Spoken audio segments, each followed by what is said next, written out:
बच्चों, आज मेरे साथ हर्षा फुलवानी जिन्होंने इंटर और फाइनल बहुत एक फर्स्ट अटेम्प्ट में क्लियर किया, अंजलि गुरनानी जिन्होंने इंटर फर्स्ट अटेम्प्ट में क्लियर किया बोथ ग्रुप एंड फाइनल एक एक ग्रुप आपने करके क्लियर किया है।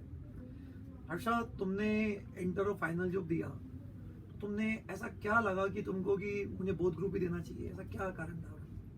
सर, बोथ ग्रुप्स देने के एक्चुअली बहुत सारे एडवांटेजेस होते हैं। फर्स्ट एडवांटेज अपन को सेट ऑफ का बेनिफिट मिलता है, मुझे फाइनल में मिला। अच्छा। उसके अलावा अपना रैंक का स्कोप बढ़ जाता है। अच्छा। और अपन 8 सब्जेक्ट्स में एक साथ परफॉर्म करते हैं, तो जो अपने सब्जेक्ट स्ट्रांग है वो सब्जेक्ट्स अपने वीक सब्जेक्ट्स को कॉम्पेंसेट करें, इसका ज्यादा चांस रहता है। अच्छा, तो तुमने जैसे बोथ ग्रुप की तैयारी की, तो तुम्हारा कब से मतलब तुमने अपनी प्रिपरेशन को स्टार्ट कर दिया था? सर, प्रिपेयर तो मतलब हमने इंटर अपना जनवरी 2021 में दिया था। प्रिपरेशन हमने फरवरी से स्टार्ट कर दी थी, रिजल्ट से पहले। अच्छा। फिर उसके बाद हमारी क्लासेस एंड ऑल दिसंबर आते आते खत्म हो गई थी। उसके बाद से हमने बस सेल्फ स्टडी पे फोकस करा। अच्छा, तो मैं कहीं लगा कि मेरे को मतलब ये सीएमए डिफिकल्ट है या ऐसा कुछ लगा मतलब किसी स्टेज पे? सर, डिफिकल्ट सही टर्म नहीं रहेगा यूज करने के लिए, रादर आई विल से कि ये लेंथी कोर्स है। अच्छा। और ये आपका टाइम लेता है, तो जितना उसको टाइम रिक्वायर्ड है उतना देना जरूरी है। उतना देना पड़ेगा। हाँ। एग्जाम के एटलीस्ट लास्ट कितने देर तुमने स्टडी की, मतलब कितने ले तुम्हारा अगर जून में एग्जाम था, हाँ। कितना मतलब जैसे तुमने दिया? सर, मैंने जो सेल्फ बिल्कुल फोकस होके स्टार्ट करना पढ़ाई करना स्टार्ट किया था वो मार्च से करा था, मतलब अच्छा। जून अटेम्प्ट के लिए। कौन सा सब्जेक्ट था जिसमें तुमको सबसे ज्यादा डर लगता था? सर, सीएफआर में। हाँ। और फर्स्ट ग्रुप में?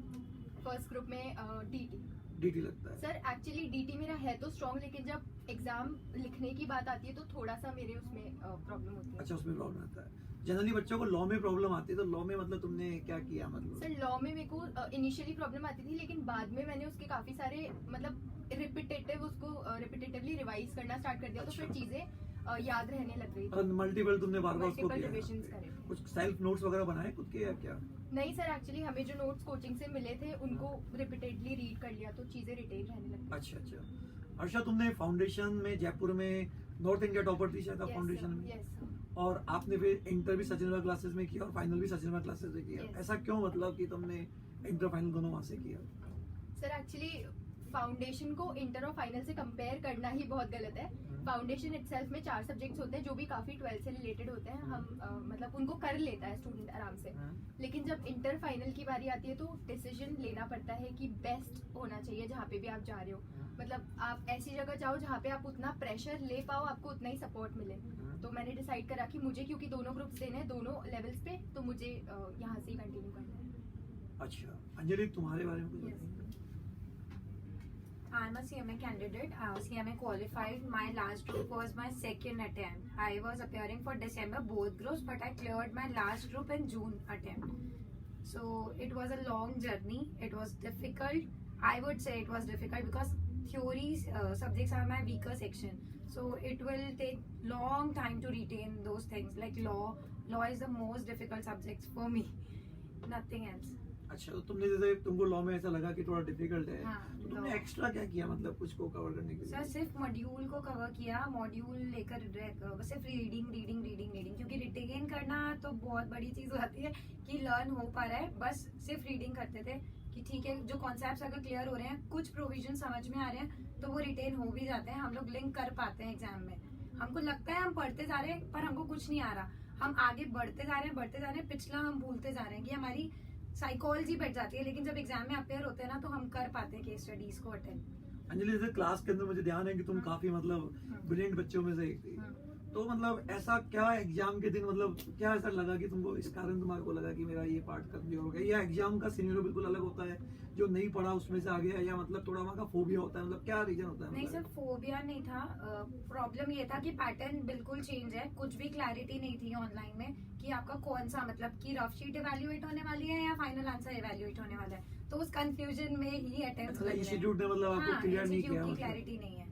अच्छा। बाकी सब्जेक्ट्स में कोई प्रॉब्लम नहीं थी, और जो यहाँ पे सिलेबस हुआ है आउट ऑफ कोर्स भी कुछ नहीं था। बाकी सब में कोई प्रॉब्लम नहीं थी। अच्छा, सिर्फ लॉ में था, बाकी किसी में मतलब तुमको ऐसा नहीं लगा कि मतलब कि आउट ऑफ सिलेबस कुछ था? आउट ऑफ सिलेबस था। हाँ। और जैसे कि अपने इंस्टीट्यूट मतलब जैसे डीटी की बात करते हैं तो अपन अदर बुक्स भी पढ़ते हैं, हाँ। कॉस्टिंग में भी मतलब से Other अलग करते हैं, तो क्या ये करना चाहिए या अपन को तुम्हारा मॉड्यूल ओरिएंटेड होना चाहिए? मतलब नहीं सर, मॉड्यूल को भी साथ में लेके चलना है, और अदर राइटर्स की बुक भी हम प्रेफर करते हैं, तो थोड़ा सा कॉन्फिडेंस बिल्डअप होता है क्योंकि बहुत सारे क्वेश्चंस नंबर ऑफ क्वेश्चंस हम लोग जो प्रैक्टिस करते हैं ना उससे बहुत ज्यादा कॉन्फिडेंस आता है। और अगर ओनली मॉड्यूल पे जाए तो बहुत लिमिटेड क्वेश्चंस हैं उसमें। कई बार बच्चे नहीं ऐसे बोलते हैं कि होती इतना ही practice। पढ़ना था तो फिर सीए कर लेते हैं, ऐसा सही है थॉट या नहीं अपन को डीप में ही पढ़ना चाहिए? नहीं सर, डीप में पढ़ना चाहिए क्योंकि बहुत काम आने वाला है। और क्वेश्चंस तो ऐसे ही होते हैं कि अगर हम लोगों ने प्रैक्टिस की है तभी हम अपियर होंगे और अटेम्प्ट कर पाएंगे उस क्वेश्चन को। नहीं हो सकता ऐसे, सिर्फ मॉड्यूल से नहीं हो सकता। अच्छा, और कोई सब्जेक्ट जिसके बारे में तुम कहना चाहोगे कि इसमें ये थोड़ी स्ट्रेटजी है, कुछ भी मतलब तुम दोनों ऐसा,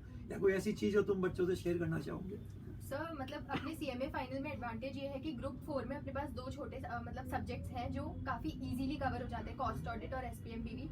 तो स्टूडेंट्स को उनको अपनी स्ट्रेंथ बना के चलना चाहिए, मतलब डे 1 से उनको छोटा समझ के नेग्लेक्ट नहीं करना चाहिए।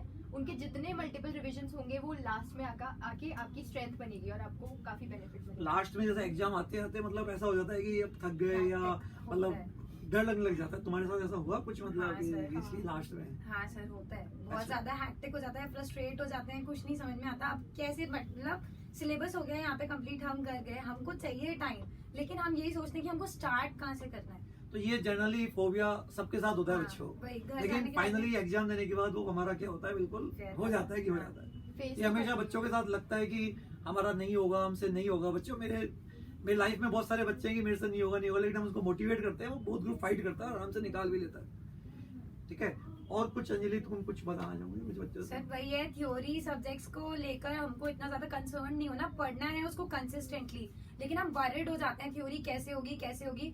और प्रैक्टिकल सब्जेक्ट्स में भी थ्योरी इक्वली इंपॉर्टेंट है। जो लास्ट वाला क्वेश्चन होता है, अगर हम लोग वो अटेम्प्ट कर लेते हैं तो हमारा स्कोर अच्छा बन सकता है, तो उसको नहीं छोड़ना होता। अब आगे उसके क्या लिए भी डिसाइड अच्छे किया से तुम दोनों ने? जॉब या हाँ, या job। फर्दर स्टडी करना चाहते हो आप लोग? Job sir. अभी करंटली तो प्लेसमेंट पे ध्यान देना है, उसके बाद मन हुआ तो कोई कोर्स साथ में। अच्छा, कोई कोर्स सोचा आपने मतलब लाइक कि ये सीएफए और समथिंग। अच्छा, आप ये करना चाह रहे हैं हाँ। आगे? अच्छा। और मतलब आपका जैसे आपने फाइनल किया, इंटर में भी आपने बोथ ग्रुप एक बार में निकाला दोनों ने, तो इंटर और फाइनल के कंपेरिजन में मतलब आपको क्या लगता है, दोनों इक्वल लेंथी है या फाइनल ज्यादा टफ है या इंटर, ऐसा कुछ? सर फाइनल में जो हमारा करिकुलम है ना बहुत ज्यादा है, बहुत ही ज्यादा है। वो लेंदी वो कंप्लीट होता ही नहीं है, बहुत टाइम चाहिए उसको प्रॉपर। अगर हम लोग साथ में पढ़ते जा रहे हैं, जो क्लासेस चल रही है उसके साथ में कंटिन्यूअस स्टडीज कर रहे हैं तो अच्छी बात है। लेकिन अगर हमने लास्ट पे डाल दिया, लाइक CFR की ऑनलाइन क्लासेस चल रही थी तो उसको हम लोगों ने लास्ट पे डाल दिया कि भाई अभी लेक्चर्स लेते जाओ, बाद में देखेंगे सेल्फ। डेली बेसिस पर उनको देखना चाहिए। कंटिन्यूअसली उसको सेल्फ भी करना चाहिए। और यही एडवाइस है कि ऑफलाइन क्लासेस ही होनी चाहिए CFR की तो। और तुम्हारे को क्या लगा कि मतलब सर मतलब मेरे साथ तो ऐसा था कि जो लास्ट के 2 महीने थे अप्रैल में, वो मेरे लिए बहुत डिफिकल्ट थे, मतलब बहुत। अप्रैल में मेरे पास कॉल भी आया था कोलकाता से, जिसके पीछे मेरे 10 दिन खराब हो गए थे। अब वो भी ऐसी चांस थी जो मैं मिस नहीं कर सकती थी, वो अवार्ड रिसीविंग एंड ऑल। उसके बाद ऐसा हुआ था, वहां से आते ही एक दिन ऐसा नहीं हुआ जिस दिन मैं घर पे नहीं रोई। मेरे पेरेंट्स इतना परेशान हो गए मेरे साथ, मतलब बहुत ज्यादा डिप्रेस्ड वाली स्टेट में चली गई।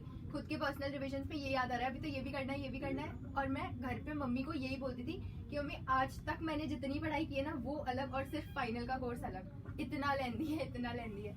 तो मतलब आप उसको जितना रिवाइज कर सकते हो ना, जितना कर सकते हो वो कम है। तो आप ये तो सोचो ही मत कि मैंने बहुत पढ़ाई कर ली है। हर्षा का कहने का मतलब है कि डर सबको लगता है, हाँ, लेकिन जब आप एग्जाम में बैठते हैं और आपने मेहनत की है तो ऐसा कुछ नहीं होता। फेस तो करना ही है। फेस करना है, एक बार करोगे दूसरी बार करोगे। बिल्कुल, हाँ। तो और आपको क्या लगता है कि बच्चों को एक ग्रुप देना चाहिए या बोथ ग्रुप देना नहीं चाहिए? सर, बोथ ग्रुप्स देने चाहिए। बोथ ग्रुप देना चाहिए यहाँ पे। Okay, thank you Harsha, Anjali. Thank you, sir. Okay.